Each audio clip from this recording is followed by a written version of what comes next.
Hi, welcome to Sass with Sabrina. This is the channel where I try one new thing a week and post however it turns out. I hope to inspire you to try something new of your own or make you laugh through however my stuff turns out.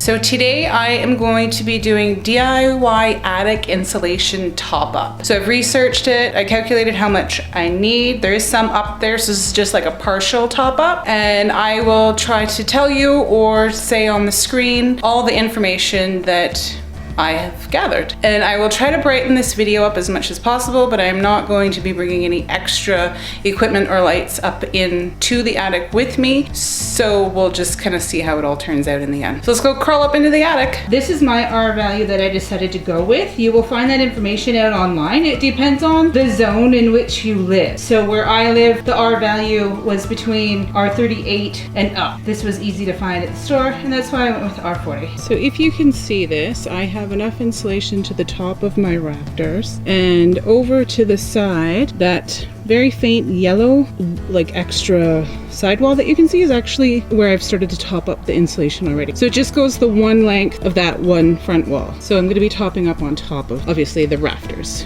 I've researched it.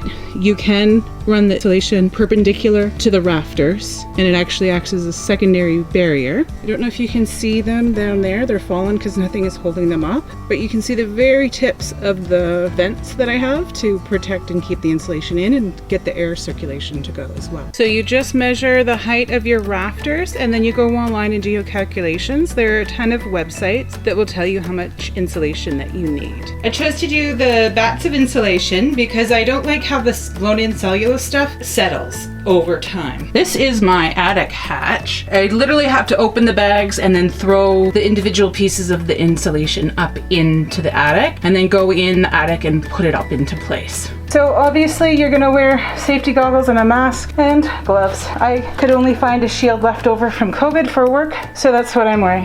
Oh, and long sleeve everything, and shower after. I should have a hat on. So I'm climbing up to show you what I've done, which is not much. There is a wall of insulation around my opening. Can only fit 2 bats up, and then created this little barrier. So I have to go up and put them into place and then repeat. And I'm gonna try this while I'm up here. I'm gonna sprinkle this box of bounce sheets throughout just to ward off critters. I know they ward off mice and squirrels.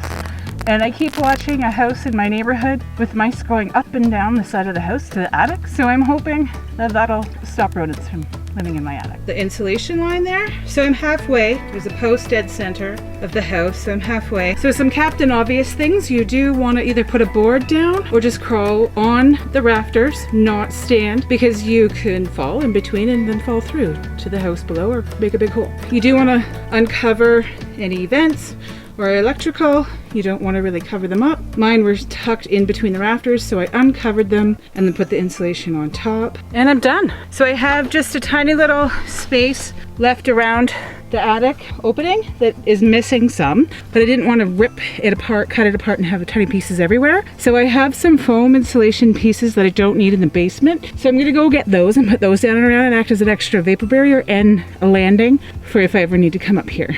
Thanks so much for watching my video. Please subscribe, watch on repeat, like, and share. Sass it up! Don't stop. Go, go, go, go.